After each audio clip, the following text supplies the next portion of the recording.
Hey guys, welcome back to the Far Better Podcast, the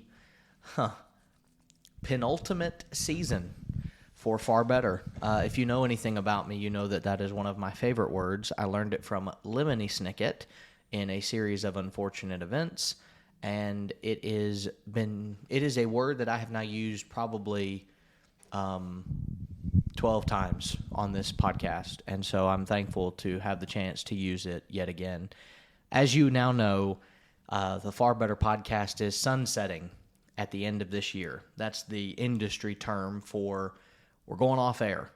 And if you don't know, and this is your first time listening, maybe you're a new listener, I'm not going anywhere. And this podcast is still going to continue on. What we're going to do is rebrand it.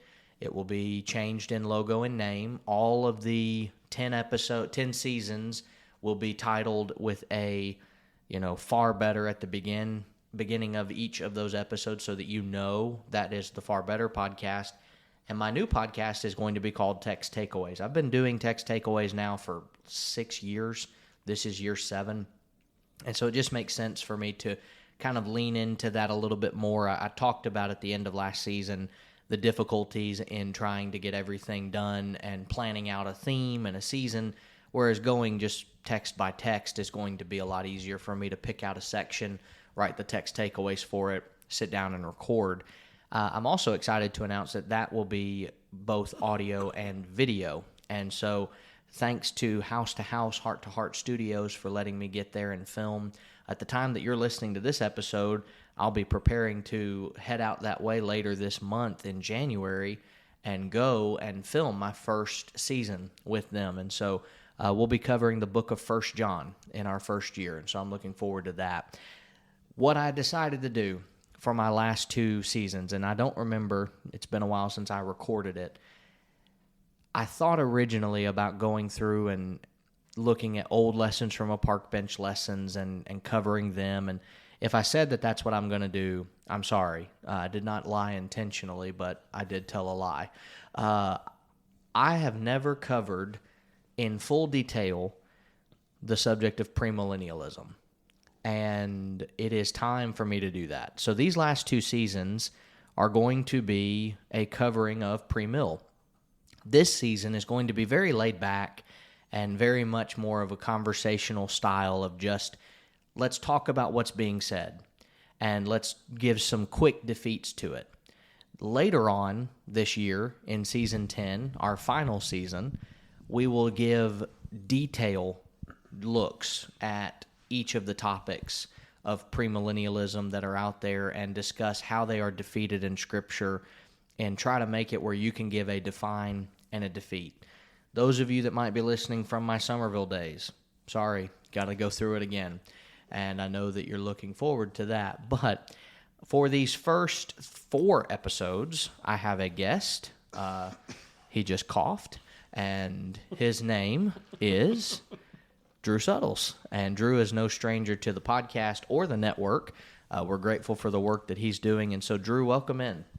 Thank you, brother. Enjoyed that introduction. Looking forward to this topic. Yeah, and this is one of those rare times we're actually face-to-face doing this.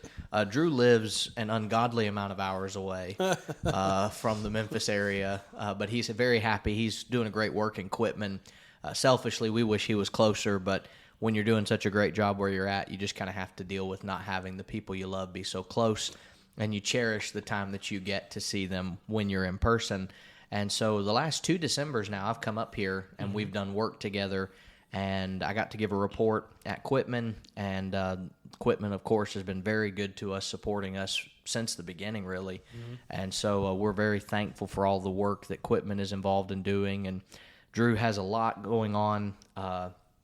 They took Be Fruitful and Multiplied genuinely, and they had 4 kids, a son and a baby girl, and then 2 for the price of 1 with Palmer and McKenna, right? Mm-hmm. Yeah.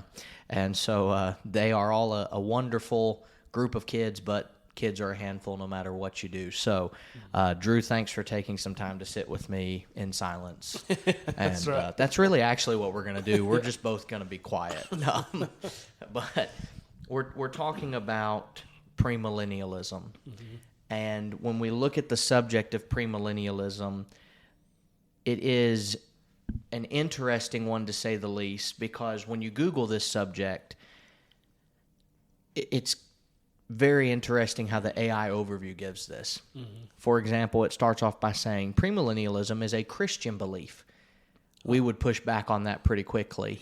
That Jesus Christ will return to the earth before the millennium, ushering in a 1,000-year period of peace and prosperity. The belief is based on a literal reading of the Bible, particularly Revelation 19:11 through 20 and verse 6. Now, I don't disagree with that ending part. Right. We definitely would say that premillennialism is typically taken in a very literal sense. But what we're doing today, Drew, is just kind of asking, what is it? I mean, we just had the definition there. That the dictionary defines it as the doctrine of the prophesied millennium of blessedness will begin with the imminent second coming of Christ. And then it gives you the information for what we'll talk about next week, which is compare that with postmillennialism. Well, we're going to talk about the different types of millennialism, if you will. But, Drew, when you hear the word premillennialism, what comes to your mind? What is it? What does it go after in your brain there? Well, you mentioned the literal aspect. It's very material. Yeah. It's keeping everything here. And I think that's one of the reasons why it became so popular is people don't like the idea of change, and if we can stay here on earth, that's more appealing. Even though heaven is described as a place you want to go to, a lot of folks like the idea of something material. That's not new. Even in the Old Testament, we want a king like we can be like the other nations.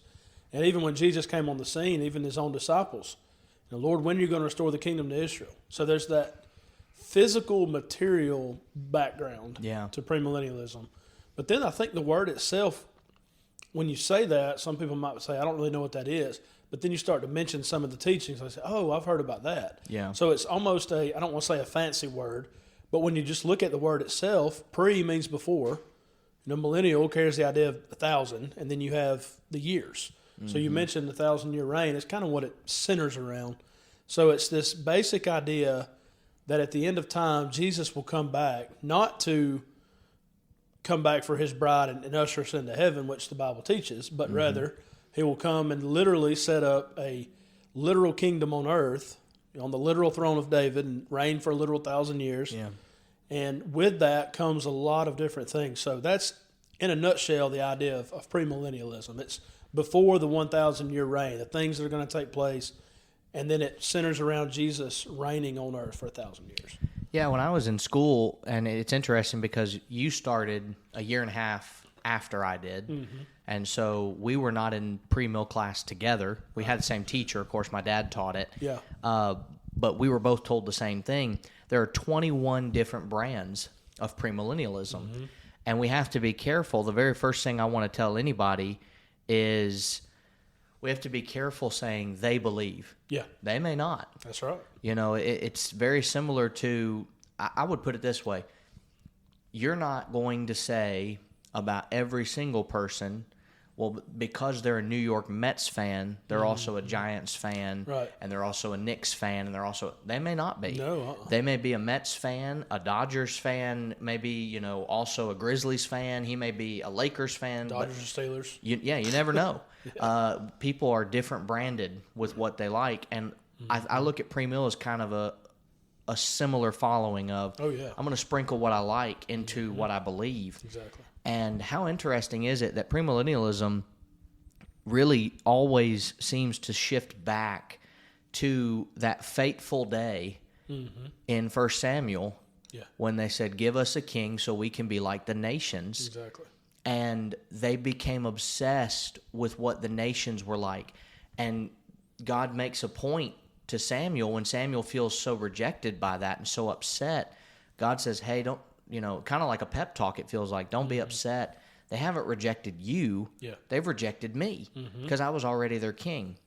And then you see this obsession with being the greatest nation that Israel struggled with when they were already the greatest nation with God on their side. Exactly. And we've said this before on the podcast. I'll say it and get your opinion on it too. When Israel followed God, they were the greatest world power we've ever seen. Yeah. There was no one better. You can talk about the Romans, you can talk about the Greeks and Alexander the Great and all of the types of conquerors that happened in our nation's history. None of them could ever boast the type of success that Israel had. And Israel had it. When you look at their history, they have no business winning any of the wars that they won. When you start in Genesis and you see this nation beginning to bud and blossom, they go to Egypt and things look really, really great. And then Egypt has a Pharaoh come up that knows not Joseph and therefore doesn't know the Lord. And so he begins to keep them in bondage and oppression. And their biggest concern in Egypt about the men and women of Israel was they were overgrowing. Yeah. And they were concerned about an overthrow. So do you think they taught them how to pick up a sword and a bow and a spear and use them? No. And so when Israel is exiting in the exodus of Egypt, they are leaving with no single knowledge of how to fight a war. Yeah. What nation would ever say it would be wise for them to have no warriors? Right. And when you look at this, if God's not on their side, they're not going to win anything. Well, then they start winning these battles against these nations that have been training their warriors since they were young and going through and all of this. You look at the historical account, and it's the power of God every time. Every time, yeah. But then they say, well, we want to be like those very nations that we've already bested. Right. And I think that's kind of the interesting thing. The church today is the nation that has bested the world. Right. It has completely overcome the world. Faith is the victory that we know that overcomes the world. Yep. Faith comes by hearing, hearing by the word of God, Romans 10:17. And yet we still have people say, we want to be like the nations. Yep. And we want to live here on earth longer. That's what premillennialism boils down to.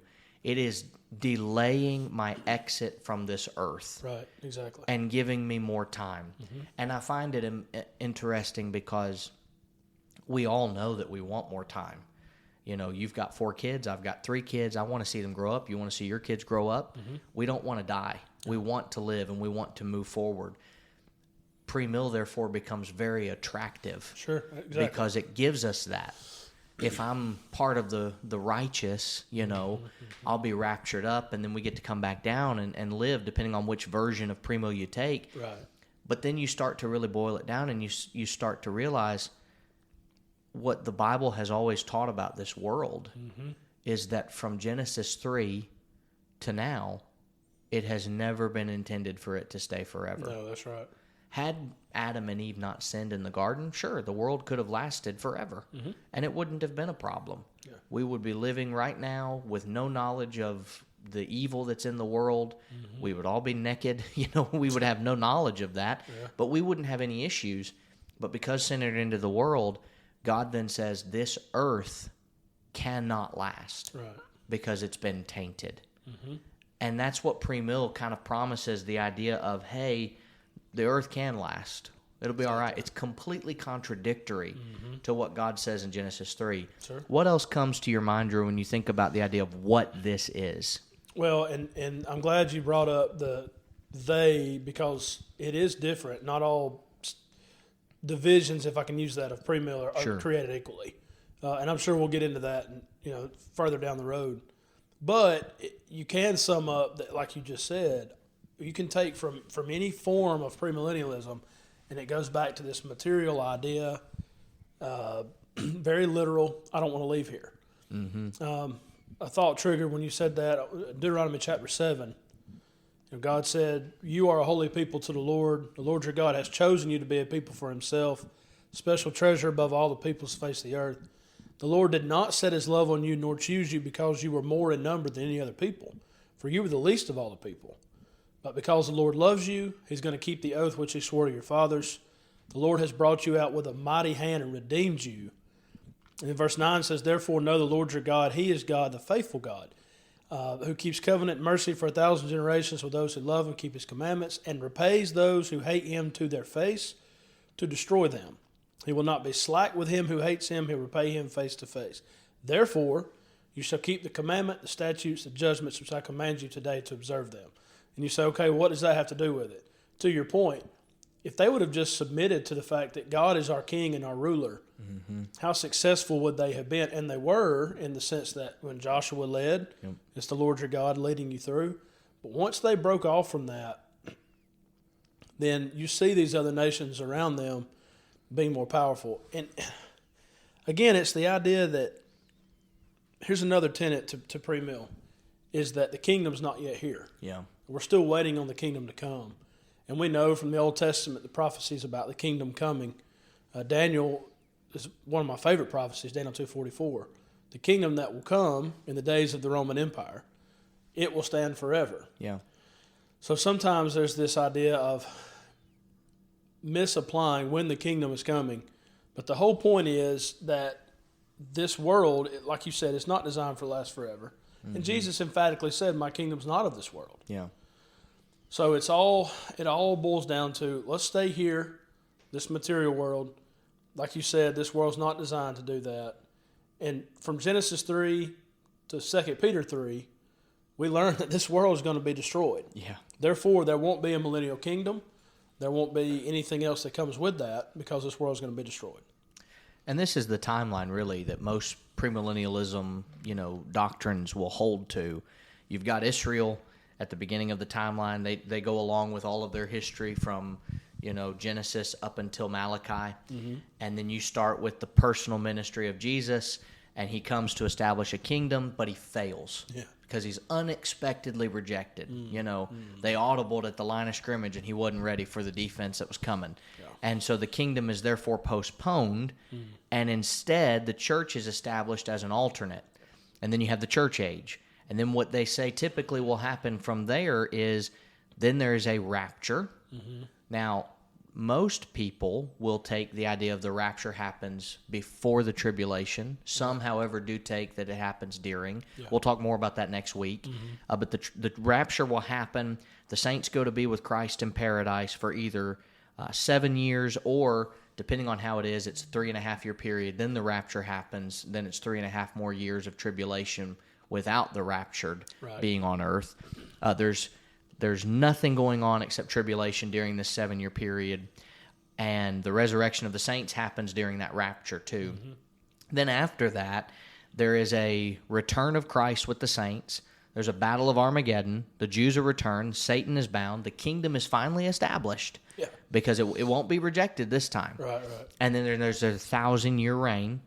The wicked are raised at the end of this time period. Judgment occurs, and you go to eternity, heaven or hell. That is a typical premillennialism timeline that we will find, and it is very interesting. We'll talk, like I said, next week more about the idea of the different views, because we were given a gold mine of charts that have so much information on this, and it talks very well in detail about post-tribulation premillennialism, dispensational, post-millennialism, amillennialism, and gives all these definitions of everything that you need. And the final definition I want to give, and then I'll throw it to you for anything else you want to say, is the one that we were all taught, that I think is a good one that's got some levity to end on the episode. Pre means before. Milli, or millennium, means 1,000. Anus means years. Ism means ain't so. That's right. And so we need to think about this as we go through. I hope and pray that you'll think about this and take it honestly, because you're hearing this doctrine daily, even if you don't realize it. People will say things like, these are signs of the times. And sometimes, unfortunately, we even sing this doctrine. Right. And if we're not careful, the way that we sing and what we sing matters. If singing is teaching, then do I want to teach false doctrine? Well, certainly not. Well, then I don't want to sing it either. Right. And so we want to be careful with how we do this. And poetic license is one thing, and my dad will be on those episodes. I'm looking forward to that. Yeah.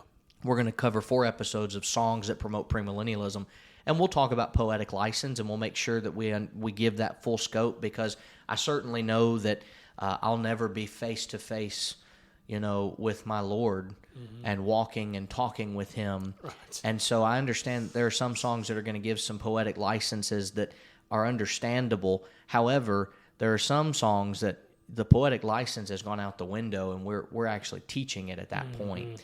Drew, you have anything else you want to add before we close this episode out? Yeah, and you mentioned the idea that Jesus failed. And I would caution anyone to stop and think about the weight of that statement, to call Jesus a failure, or to say that Jesus was rejected and that was unexpected, or to say that the church was an alternate or a plan B. Because if God is all-knowing, and He is, in Ephesians 3:10 and 11, this was the intent, this was the eternal purpose of God, which He purposed in Christ Jesus. To say that anything caught God off guard is not accurate. The rejection of Jesus was prophesied, Isaiah 53. The church being established when it was stated, Ephesians 3. Jesus saying, "My kingdom is not of this world," John 18. So just want to make sure that all of us, me and you included, will stick to what the Bible says. And to our listening audience, you might hear something, whether it be the tribulation, Battle of Armageddon, 1,000-year reign, rapture, and you go back to things you've learned over the years. Just want to make sure that we go back to the Bible and say, is this biblical or is it not? Because at the end of the day, that's what really matters. That's right. And if I can't give any biblical backing to what I'm talking about, I'm doing nothing differently, and I hope and pray that if you hear this, that you take it in the way that I'm intending it and the way that I'm trying to put it down. It would be no different than talking about a fantastical world of Narnia if I have no scriptural backing for what I'm discussing, because Narnia is not a real place. Of course, we know what Narnia represents and all of the spiritual symbolism in the books of the Chronicles of Narnia, but the Shire doesn't exist from Lord of the Rings. And so when I talk about those places, they're not real places that I can go to. And so to act like they are, people would look at me and think I were quite strange for doing that. Well, if I don't have scriptural backing for what I'm talking about, it's no different. All right, exactly. And so we have to be careful that we actually are talking about what is really going to come to pass. And that's what we're trying to do this season and next. Thank you guys so much for listening. Looking forward to next week. Until then, let's please God now so our eternity can be far better.